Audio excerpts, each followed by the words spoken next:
Hi, my name is Moshe Kindler, and I'm the publisher of The Jewish Link, Hi, this is Elizabeth Kratz. I'm editor of The Jewish Link. and you're on the Jewish Link Pitch Meeting podcast. Welcome to the 13th episode of the Jewish Link Pitch Meeting. I am so happy to be here. It's a hot day in July, and I'm really happy to be here with someone who I've known for years. Very long family connections, which we're probably not going to get into, but just I'm here with Jessica Katz, the founder of Yad Leah. Jessica, welcome. We are so happy to have you here. I'm looking to hear about. I'm looking to hear. We talked off camera a little bit about Yad Leah today, and let's talk about that famous Yad Leah warehouse. Tell me what's its status right now, and then I'm just jumping the gun a little bit. Okay, well, first of all, thank you so much for having me. It's really so nice to be here in the beautiful offices and to see where the Jewish Link has begun. And, Jewish Link is certainly a staple in my house. Friday night, everyone's always kind of fighting for who's going to get that paper the first time. So it's really so nice to be here. Thank you. So the warehouse, So the warehouse is a place which is really multifunctional. It's the place where we collect all the clothing from all over the New York, New Jersey, tri-state area because, as you know, we collect clothing and send that clothing to Israel. Where does that clothing come from? It comes from people from homes like you and from I think, your readership and the people who listen who are cleaning out their closets, and maybe someone grew out of the clothing, or someone lost weight or gained weight, or decided it just wasn't that style wasn't for them anymore, and they donate it. So the clothing comes to our warehouse, and even from outside, we actually just got a shipment from Chicago, 200 bucks from Chicago, and we have plans to go to Boca soon. We can talk about that later. Plans to go to Boca. Wow, we'll definitely talk about that later. I definitely want to hear about it. But the truth is, as someone who lived in the Bergen County area, I know you grew up in Bergen. Some of our older listeners and watchers might feel, but I remember, let's say for teenagers, most of us remember Yad Leah as a garage. Okay, so how has the organization changed from the garage? And actually, no, the truth is, tell us a little bit about. Let's go back to the beginning of Yad Leah. And I know you just told me before we started the camera that this is one of your first ever podcasts. So I'm happy to, because I think it's important for Yad Leah for you to kind of, your name needs to get out there. So let's hear a little bit about Yad Leah and how you got started and so on, and how you've grown way out of that garage. Yes, we are far more than the garage. Certainly want to dispel that myth. And sometimes people come to the garage, I feel like they're giving clothing, but in the back of their head, they're thinking, it's just going to a black hole. It's going to stay in that garage forever. It's not true. The clothing is going to people's closets, and then that garage is being cleaned out weekly and coming to our warehouse, which we can get into. For the record, I always knew.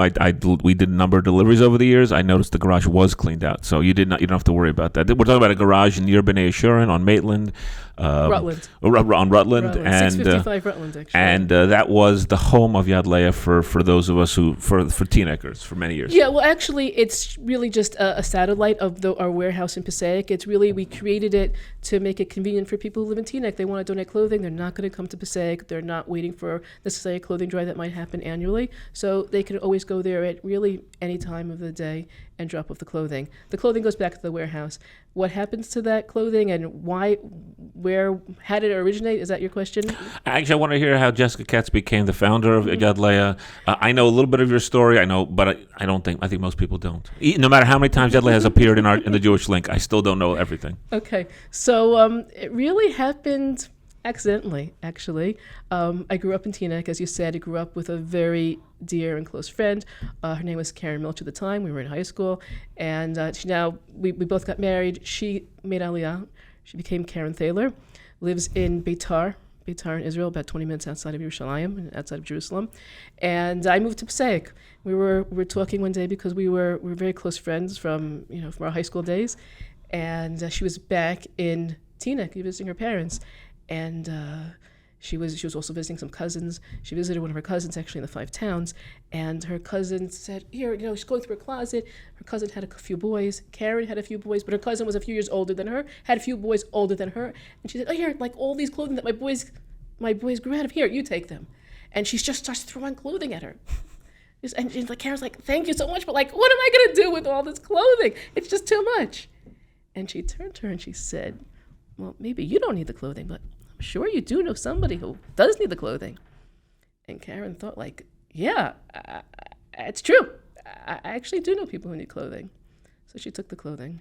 Then she went back to her mom's house and she said, Ma, you're not going to wear the clothing at the back of your closet. I'll take it back. And she went back to Israel with a couple, I think two suitcases worth of clothing. Wow. And she started giving it out. And she told me about the experience. And then my kids were very little at the time.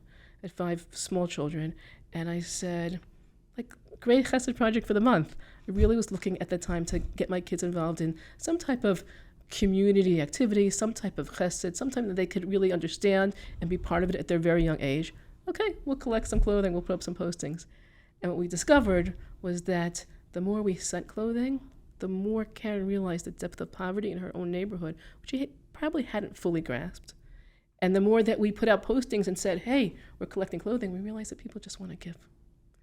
So it was really perfect. We started collecting clothing, we started distributing clothing, and how did it go from there? If you want to say. When did you actually start? When did you realize this was more than just a simple chesed project? I guess it was gradual.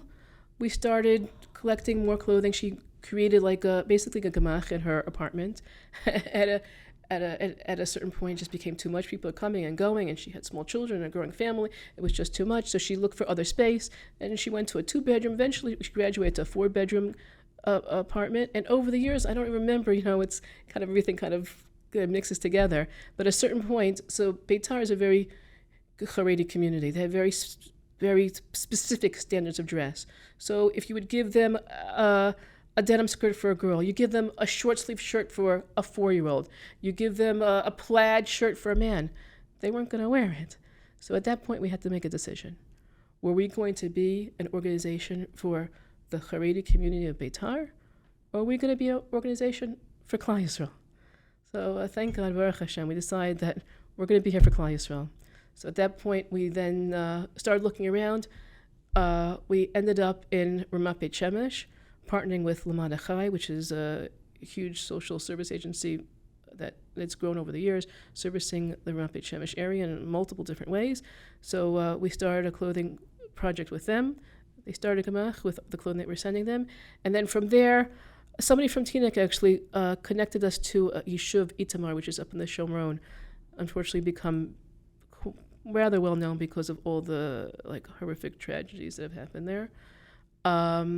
So we connected there, and from Itamar it just exploded to people started hearing about us. Everyone's all connected. Mm-hmm. So we went to a bunch of different communities in the Shomron, and then over the years we went all the way up to Tzvat and Kiryat Arba and Mitzvah Yericha, went all the way down to Neve, which a lot of people haven't heard about in the Chalutza area, way past Day Road in Beersheba.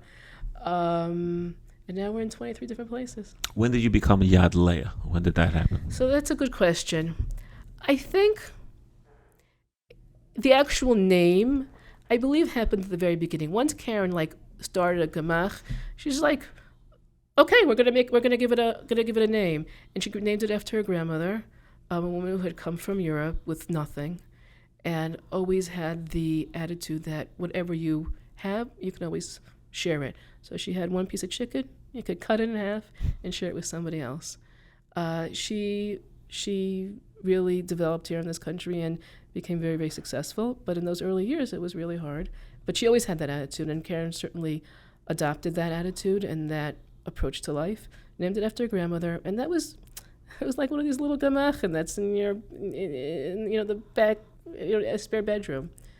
And then at a certain point, when we professionalized and we became a 501c3, I don't know, 2004, 2005. And then after that, everything kind of so you're saying you're over 20, you're a quarter century already old? We're maybe 19 years. Oh. I think we're 19 years, yeah. Hard to believe. But in those years, it wasn't what we are now. It was still in my living room. So when did that, I've been to the warehouse. I actually recommend to everyone that it's really a very special volunteer opportunity for people, especially in our area, the tri-state area. Yes. So I want you to speak about that, about the volunteer, because it's very, very special.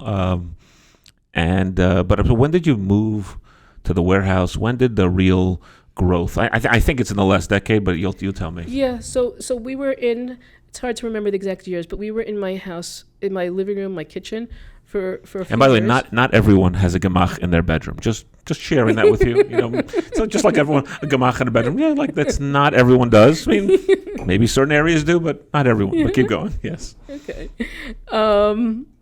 So it was in my like literally in my entire living space in my house. And at a certain point, my husband said, "Enough." And I was like, "What do you mean enough? Like we're doing all this chesed. Why?" And he said, "Because if you keep it in this house, you'll always be really small. You have to think bigger." And he was totally right. I'm like, "Where am I going to go? I don't know what we're going to do." So he started making some calls. I'm like, "This is not going to work." And he was right. He called, actually called Rabbi Heshi Hirth at the time. He was the head of the Yeshiva Katana, a real visionary. We since lost him a few years ago, but really an amazing person, really built Passaic. Yep. And he said, "I'll give you space." And he had, when the Yeshiva Katana is now, where he was the dean before he passed away, it's like, I don't know, well over 2,000 kids. But it started out in a house. And that house was no longer being used. That one-room schoolhouse wasn't being used. He said, "You can have it." And we have a lot of Hakar Satov. We're very grateful for that. And we were in, basically, there was this house. In the back of the house was a 2-car garage. They'd been converted to classrooms. And he gave us the garage, which is this converted to classrooms. And we were there for maybe 10 years. Oh, I didn't realize that. Wow. Yeah. It's since been come down, has become part of a, it's become swallowed up in other institutions in Passaic. So we had to move, which was fantastic because it forced us to move. And we moved to the warehouse we're in now about 7-8 years ago. And it was 5,000 square feet. You can picture that. And then over COVID, we expanded to 10,000 square feet. We now have more storage, and we have, as you were alluding to before, a very active volunteer center, which I'm sure a lot of your listeners and your readership have volunteered. We've had a couple thousand people come through. Take our listeners through what a volunteer opportunity is. Mm-hmm. And I just wanted to say I've been in the warehouse, yes. And you have, I think it's 3 stories or 4 stories high. I was there, I forgot at a time. If you haven't seen this site, I think it must have been after one of the clothing drives, and I'm sure it's only gotten bigger. We're talking about it was a 30-foot high pile. Yeah. Of clothes from everywhere. It was the enormous amount of clothing was just, it blew me away actually. So. Right. Yeah, people come in and have all sorts of reactions like, "Wow, I can't believe it. Wow, this is so big. Oh, don't you get overwhelmed? Oh, Har HaBagadim in front of my eyes, like the amount that's a good of clothing." One. Har HaBagadim. Never heard that one. Yeah, okay. Yeah. So some people have coined that. I'm sorry. What was the question? So let's talk about that volunteer experience. What can I do, and what does it mean to volunteer for Yad Leah locally, at least?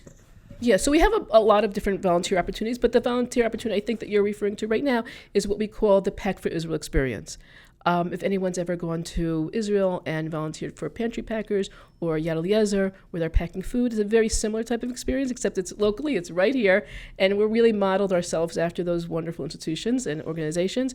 It's a 90-minute experience where people come in and there's orientation. What are you going to be doing here? How are you going to be doing? Why is it important to be here? What are you accomplishing? Why is clothing important? So a little bit talking about that, obviously at the right demographic and right age level. And then the rest is really just hands-on. Roll up your sleeves, and we have stations for sorting, and we have stations for folding, we have stations for making boxes. And we really try to create a very fun experience while doing chesed and really accomplishing and impacting at the same time.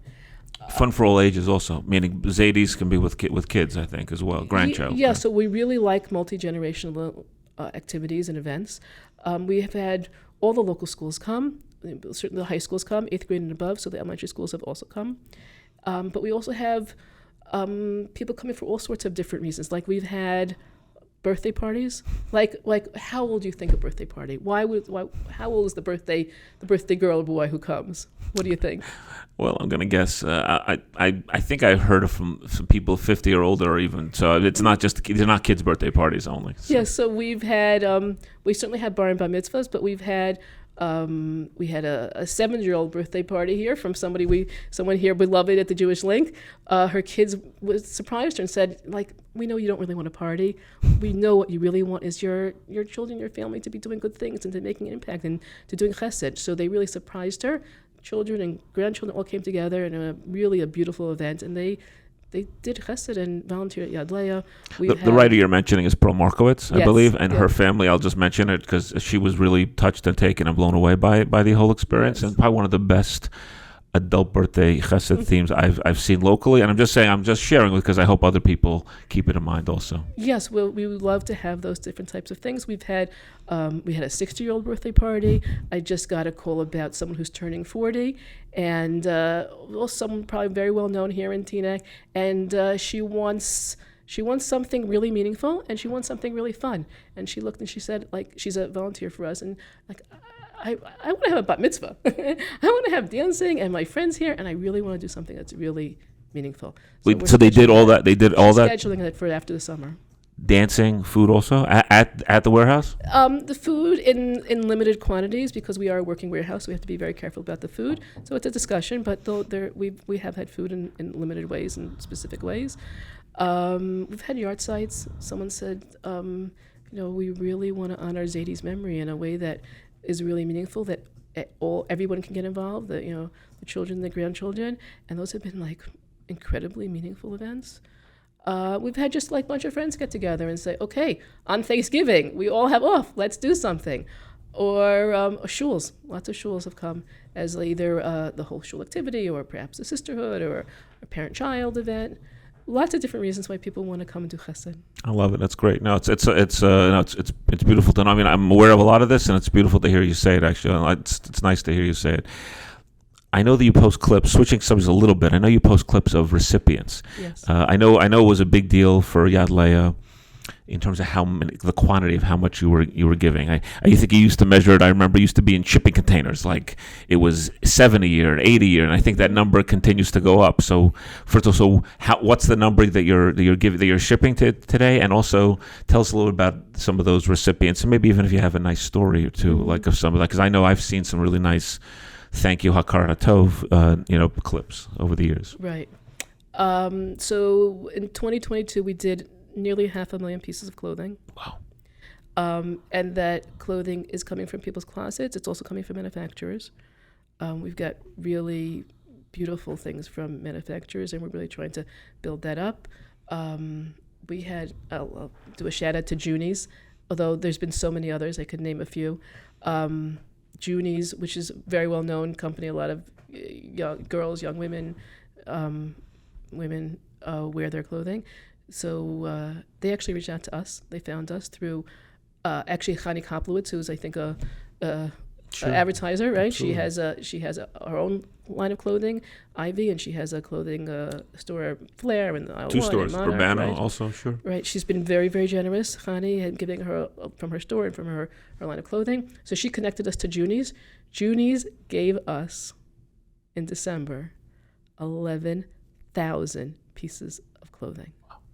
Really, I'm kind of used to seeing Brand new large quantities of also. clothing, all in the package, skirts and tops and dresses, like just a huge amount of clothing, a tremendous gift to give people. And that's the business also. The business is that that there's excess clothing, meaning the manufacturer, meaning things, not everything sells out, I'm guessing. So even it's perfectly fine clothing, correct? Yeah, they have a whole, I guess, calculation of like how they order and how they manufacture and what they know they'll sell and what they don't know will sell. I'm not so familiar with the ins and outs of the industry, but that's my understanding. And there's sometimes they'll have clothing, not necessarily Judy's, but I've seen others like will have a run and like it's very expensive clothing and the color is like a tiny bit off. Like you really have to look carefully to really see it. Beautiful clothing, but if you're charging a lot of money for something, it has to be really perfect. So they'll give it to us. And honestly, I did not see that it was off until someone pointed out to me, this is why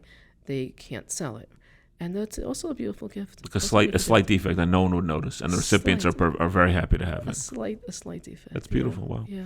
So tell us about. So wait, are we measuring in shipping containers anymore? Yeah, we do shipping containers and clothing and boxes. We measure lots of different ways, but Yeah, we're, like I said, 500,000 pieces of clothing to 23 communities, really thousands of recipients across the country. And you're shipping, I think, close to monthly, like to Israel, or I think it was like 8 to 10 times a year, if I remember. Yeah, we're doing more like seven to eight. We have actually, it was supposed to go tomorrow, but it was a little delayed. We're going next week. We're sending I don't know when this is going to air, but we're sending our pre-Yontif before Rosh Hashanah, our container. But because it's, before Yontif, we're sending 2 containers.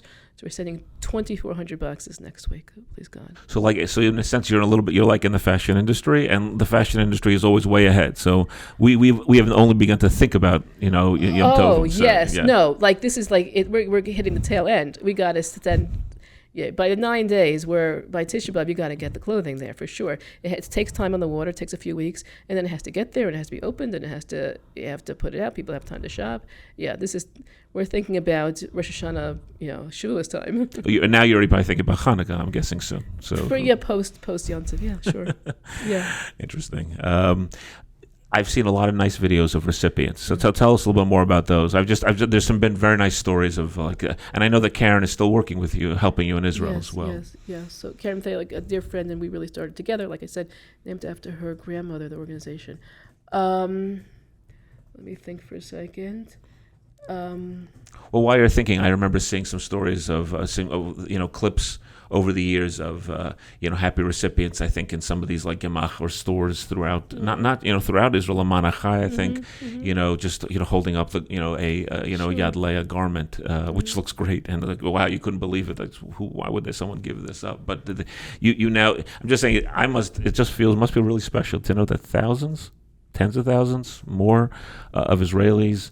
Are wearing clothes that you helped provide. That they're looking good for Shabbos, Yontif, and throughout the year. To me, it's a big deal.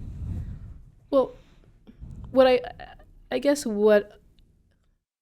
I look at as that we're facilitators, that people have clothing in their closet, and maybe they just bought it and they were meant to return it and they missed the Amazon window, and they're feeling really bad about it. Or like I said, maybe they bought and realized, like, yeah, Ma, I promise you, I'm gonna wear it. And she brings it home. I'm like, oh, Ma, I really don't like it. It doesn't really fit me well. I don't really know if I want this. I know you just spent a lot of money for it.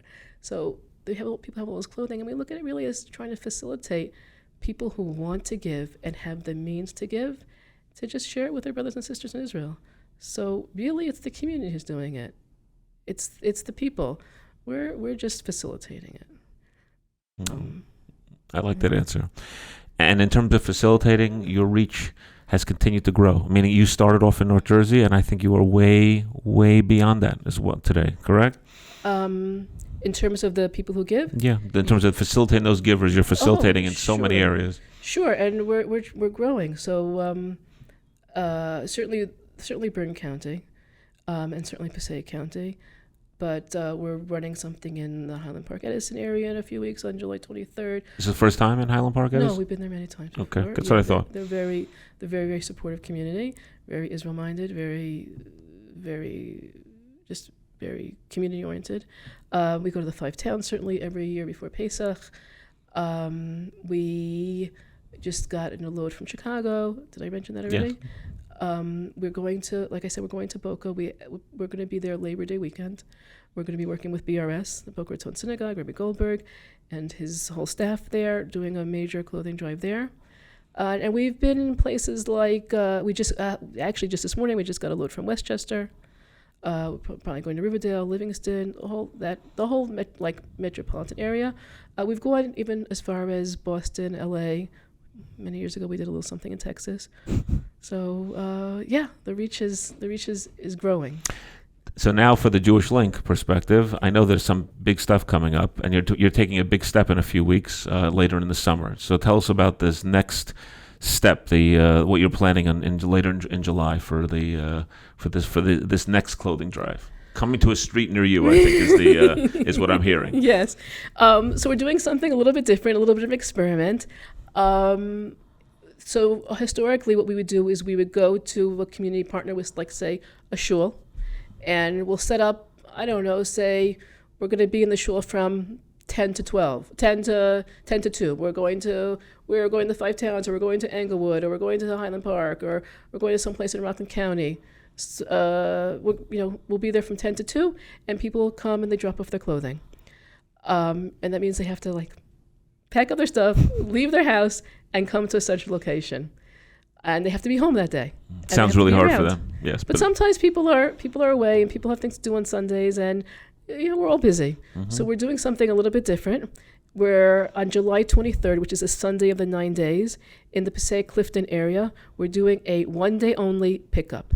So we're asking people to register ahead of time. So of course we have their information. Who are you? Where are you? Where do you live? And how many bags of clothing do you have? And we are sending a truck that day around to pick up everybody's clothing from their front door. So all they need to do is pack up the clothing, put it on their front step, and just by doing that, they can share it with a family in Israel. Really excited by it. We'll see how it goes, and then we'll also be leaving everybody who donates a gift package so that they know that we were there, and they also understand what's happening to their clothing. So we're going to leave them a package with, maybe a gift, but also a brochure, and they can see, oh, my clothing really is going to a family that's going to use and appreciate and make them feel really good. I think that if you're going through the trouble of sorting your clothing and registering and leaving it at your doorstep, or maybe you're coming to the garage at 655 Rutland, or maybe you're coming to our warehouse, you deserve to know what's happening to your clothing. It shouldn't be disappearing into a black hole. You should know that it's going, and which I guess leads me to the question you'd asked before: what really is happening? Like, how is it impacting on people? So what I often say is that this is not an organization about clothing. Clothing is just really the means. It's really an organization about dignity, about pride, about confidence. Because if you don't feel good about yourself, you're not going to be able to accomplish, and that means you're not going to accomplish on the ball field, or on the playground, or in school, or in camp, or even in the workforce. You're just not going to be able to do what you need to do if you don't feel confident. So it's really an organization about instilling confidence and dignity and a feeling of stability. Like, my life is going well. I can do what I need to do. It kind of reminds me of a story. Lots and lots of stories. Feel free if you want to share a few stories. I love stories. So I do publish a newspaper. So I do have a few stories. That's what you do for a living. So we have coordinators in each of the locations that we're at. So we're in contact with all the coordinators on a regular basis. So when the coordinator called me up, she said, "You got to hear what's going on." She said, I was just like in the neighborhood. I was walking, and a woman came up to me. I recognized her, and she said, "Hi, how are you?" She gave me a big hug. I knew something was going on. Like, what's going on? How are you?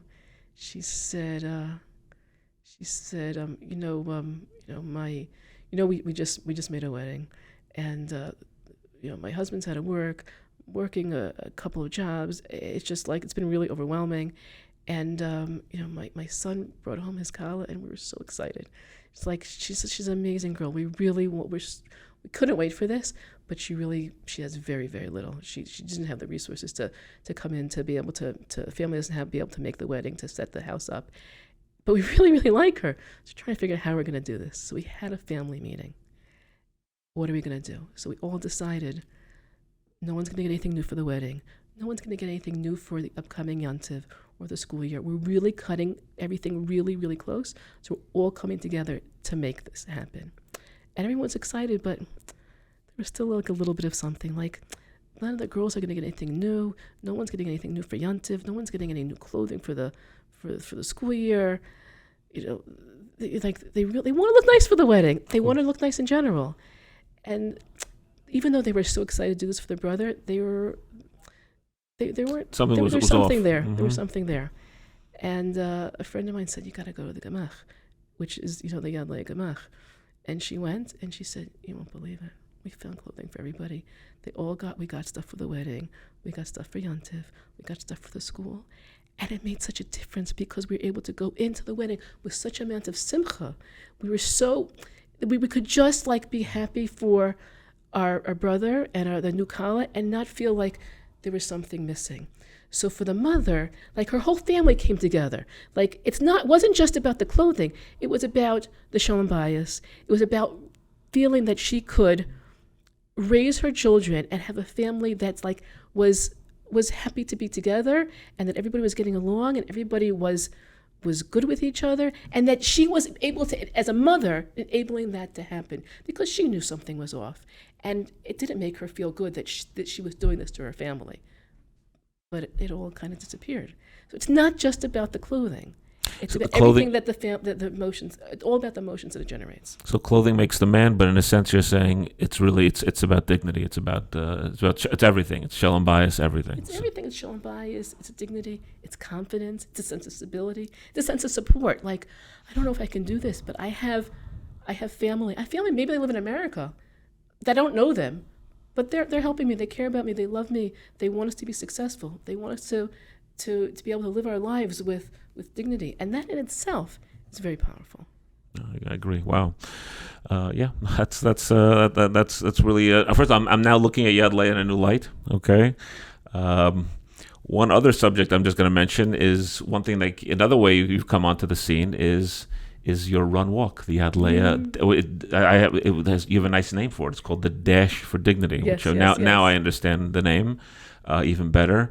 Tell us a little bit about that, and I think it's entering. You tell us about the Dash for Dignity. Yeah, so hard to believe. We are already planning since the beginning of the summer our 6th Dash for Dignity, running straight. This will be the 6th year. We ran through COVID, no pun intended, but we had a. Tell about how you managed it, the COVID. Oh my! I was like, that was crazy. So the Dash for Dignity, as I'm sure a lot of people know, attracts upwards of 800 people. It's a 5K. It's a family event.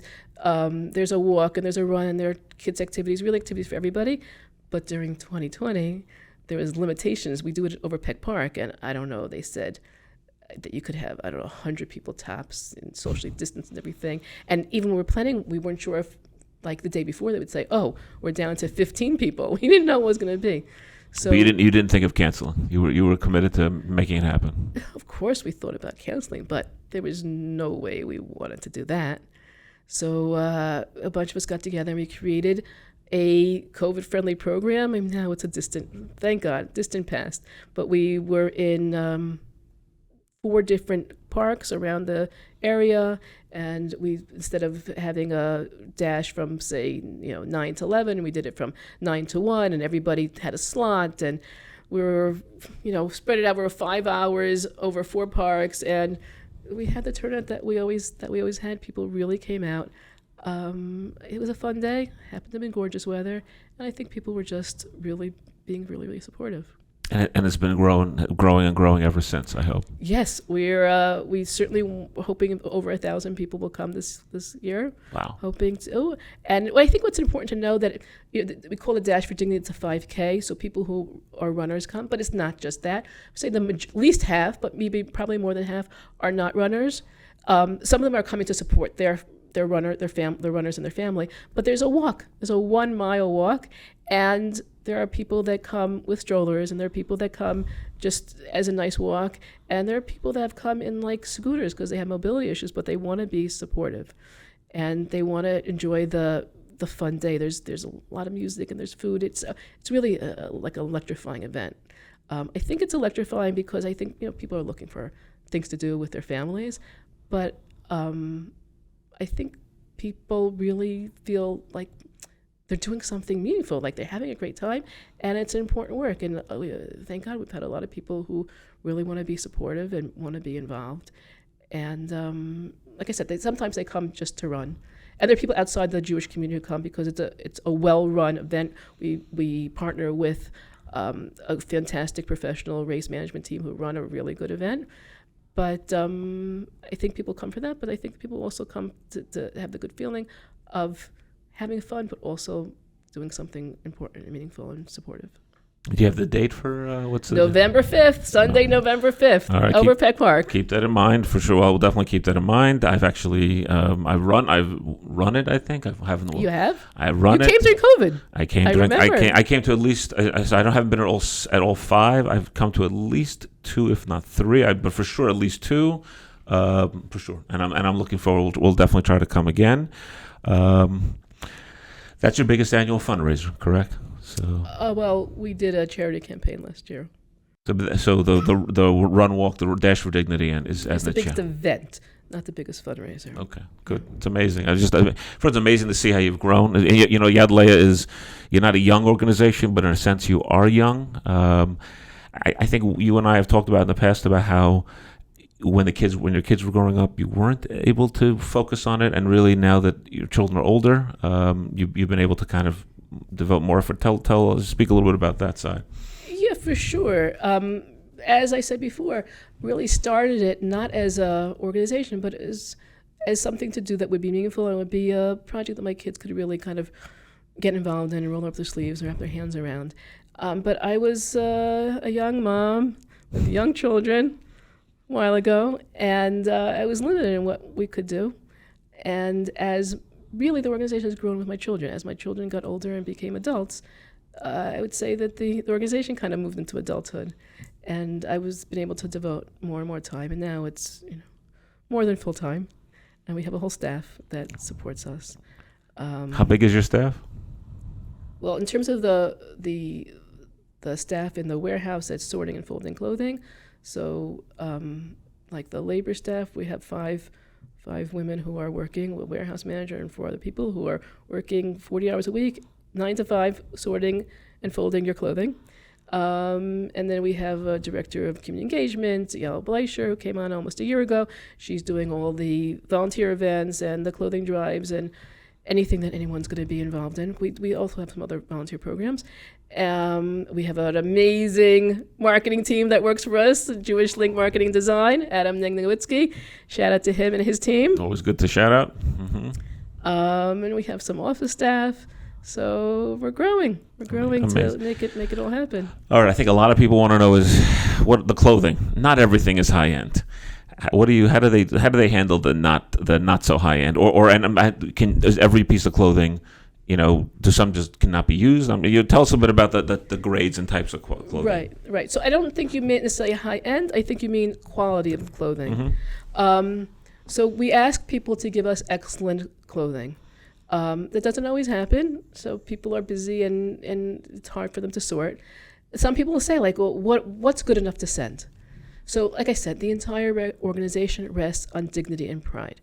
Could you imagine that a coordinator is like, oh, but we have to our stock is running low and the shelves are running low and the racks are empty, but the boxes are coming tomorrow, and they're so excited and the boxes come, they open it up and there's holes and there's stains and it's torn.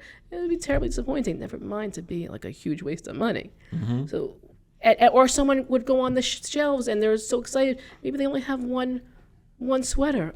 It happens. It's hard for us to imagine. But you could have a teenage girl. She has one sweater, and maybe it's in the wash, or maybe it ripped, and she needs something else. And she walks into the gamach, and she walks into this thrift shop, and she says, "Oh, I'm going to find," and everything has a hole or a stain in it. We can't have that. It's not a chesed that's helping anybody. Do a chesed in a smart way. That's really helping people.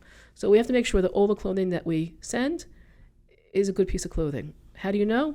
So usually I tell people the barometer is if you would not give it to a sister, a brother, a child, a neighbor, a mother, a father, an uncle, an aunt, a cousin, if there's nobody in your whole orbit of existence that take this clothing, no one's going to take it.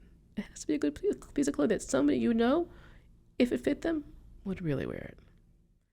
So that's a barometer. How much do we use? Listen, if you're going to give us a good piece of clothing, it's going to go to Israel. If it's not, it's going to be recycled. And sometimes it could be 50, 60% of the clothing has to be recycled. But just know, you give us a good piece of clothing, it's going to someone's closet. I love it. That's great. This is good. It's always good talking about Yad Leah. Just good. It's good to hear. It's also nice to see how I never really you kind of referred to before as Yad Leah as one of your children. I don't know. I hope the rest of the Katz family agrees with that. Maybe too much. But that's the truth. I guess the Yad Leah has been like a family member, family project for 19, 20 years already. So very, very much part of the family, yes. It became a family project. It's become more professional, but everybody's had a piece in it and certainly has left their mark on it. And Friday night is sometimes turns into a board meeting. I must say that sometimes happens. Sometimes they really appreciate it, and maybe they've learned certain ideas and skills and been exposed to certain, I don't know, organizational ideas. Sometimes it's a bit too much for the family. But yes, Friday night sometimes does turn into a board meeting or certainly a brainstorming session. I love the way you talked about Yad Leah. I love the focus on dignity, how it guides everything. Any last words? Anything that that you'd want?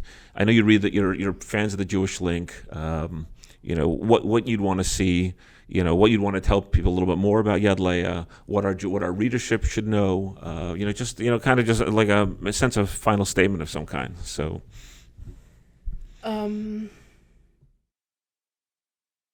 I think we really summed it up. And what I really want people to know is that they can make a difference. That just by taking something out of your closet that you're no longer wearing, whether it's a child or it's an adult, children can make a difference. They can do chesed and they can make an impact. And just to take that step. And that sometimes we say, oh, like even I said before, that support, people knowing that they have the support in America really makes a difference. It's not just words. They really feel it. That when they are going through difficult times, unfortunately there's been in recent weeks and recent months, tremendous tragedy. And we know these people. We're talking to these people on a regular basis, to the point that sometimes we have a WhatsApp chat where we're in touch with all the different coordinators, and sometimes when I wake up in the morning, before I post, I check the news just to make sure that I am not texting them in the middle of some horrific crisis. There's real tragedy there. They're dealing with really tough stuff, whether it's everyday stuff or terror stuff. We have communities that are landlocked, that they will only leave their communities if there's a pressing need because their roads are so dangerous. And by bringing clothing to their communities, you're allowing them to get the clothing they need without having to make that calculation. Is this worth it to go on the road or not? But to get back to what I said before, it's really sending them a sense of support, that they're not just all the way up in a remote community and the world's forgotten about them. No, Klal Yisrael remembers you. You're part of Klal Yisrael. We love you. We support you, and we're going to do everything we can for you. So when I say it sends a message of support, it's not just words. They really, really feel it. And I think that every one of us can reach into our closet and do something relatively simple and give that clothing. And Yad Leah is really gratified and proud just to be the facilitator of helping you help somebody else. A really special program that we've recently implemented is lots of different opportunities for bar and bat mitzvahs, kids to get involved.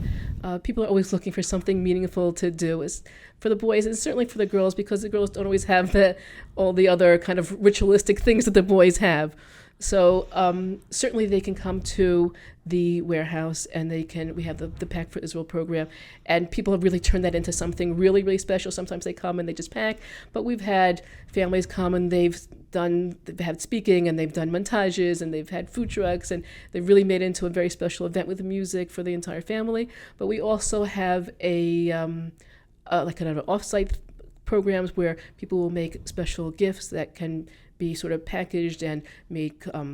We have these really, really nice coloring cards where they're special for Yad Leah that kids can color and they can write a letter. Again, sending that message of support really very directly. We take these cards, we put them in the boxes, and they open up. When they open up these boxes of clothing, they're not just opening up boxes of clothing, but they have these cards that are made special for them, for the kids here in the U.S. and in New Jersey.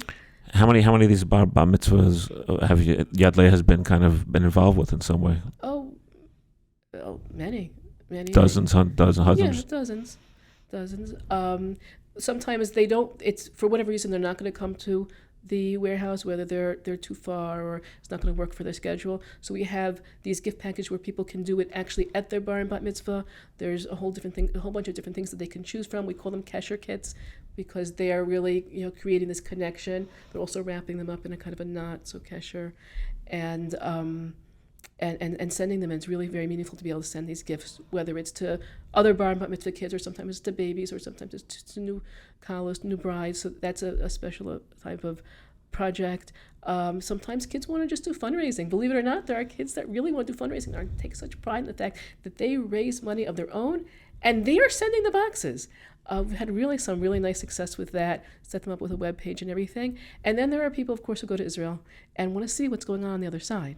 And we do have a volunteer program in Israel where you can go to some of these places where the Gemachim are, and you can really participate in the process, whether that's making the gift packages there or actually hanging up clothing, being involved, kind of seeing like, okay, now I know the clothing is not just going to garage, I know the clothing is going into boxes, but then to actually see what's happening is a very special, very impactful experience for lots of people, whether it's bar and bat mitzvah kids or for families. I had some really nice success with that. People really being very moved by that and really special experience. And sometimes it's been all the way up in Svat, or sometimes it's more local to the more central Israel or in the Yerushalayim area. But it's an opportunity which I would certainly encourage people to actually go see the people themselves and see what actually really, really is happening to your clothing. So lots of bar and bat mitzvah opportunities. So you're one of the few organizations that I can actually some person can volunteer and give to locally, and volunteer and visit and see in Israel also. You see the full circle. Not many organizations. I don't think there are that many organizations like that out there. Well, we're trying to provide that opportunity. And like I said before, I think it's important for people to see where their dollars are going and where their clothing is going. And I also think it's important for the kids to see it, because as a community, I see this over and over again. Just like I wanted, when my kids were younger, I wanted to do something like that was some type of a chesed community event. I think the majority of the people in our community really want that for their children. They want to give over that value. Sometimes it's a little bit hard. It's a challenge to be able to give that value over in your living room. But when the kids get involved, then they can really see. And I think it's really important for the kids to see, no, I can make a difference. And when they go to Israel, if they have that special opportunity to go, then I think it's a tremendous educational experience and opportunity for them. Jessica, thank you so much for coming. We loved having you. I look forward to reading and seeing more about the Jewish Link. In the Jewish Link in our paper. Certainly, I see it elsewhere as well. For anyone who wants to know, certainly check out yadleah.org. Yadleah.org. I love your website. I kind of know who does it, who helps you with it. Mm-hmm. Yes, and of course, you feel free to pitch me next time, or for an original piece on one of these upcoming pieces, whether it's the Dash for Dignity, whether it's a clothing drive, and please make sure that Yal and your team sends us lots of pictures for all these things. You got it. Thank you very much. It was really wonderful being here. Like I said, we're tremendous fans of the Jewish Link. It's a weekly staple, and personally, our families go back. We're multi-generational connections, so it's really a pleasure to be here and to have a conversation with you. Thank you. Thank you. Thanks for being with us on the Jewish Link Pitch Meeting podcast. If you would like to participate or be in touch with us in any way, please email us at editor@jewishlink.news and follow us and find our podcast wherever you find podcasts.